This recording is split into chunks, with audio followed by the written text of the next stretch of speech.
If you're thinking about those sunset beach pictures, this is your camera. While we're at it, I will give you guys a little tutorial on how you can take those beach sunset photos or those digital photos on this camera. So the thing about taking those sunset photos is having your shutter speed as high as possible.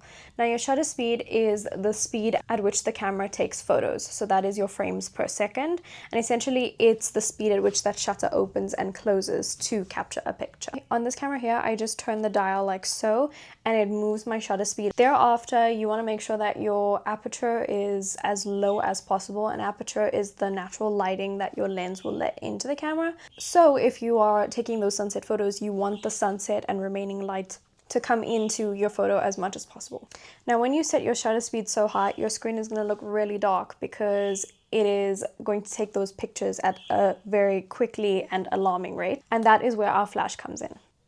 And immediately, the nice thing about this camera is that it adjusts when your flash is closed versus when it's opened.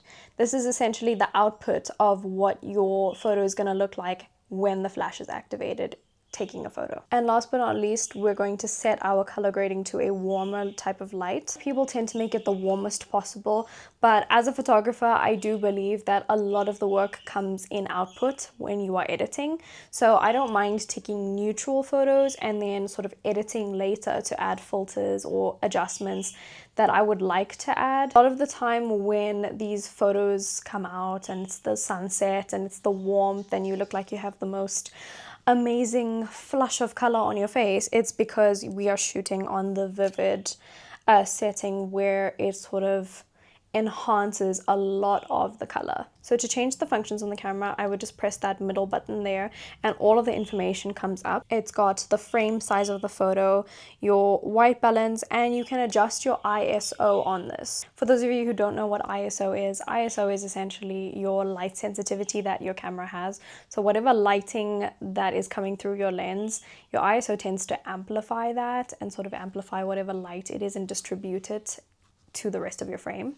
And that is usually what contributes to a lot of grain in your images when it's dark. So I first look at the white balance on the camera. Right now it's on the shady setting, but there are multiple settings. There is daylight, cloudy, shade. I'm just going to keep it on shade for now. For demonstrative purposes, I'm going to do the vivid and then I will do a neutral or standard selfie.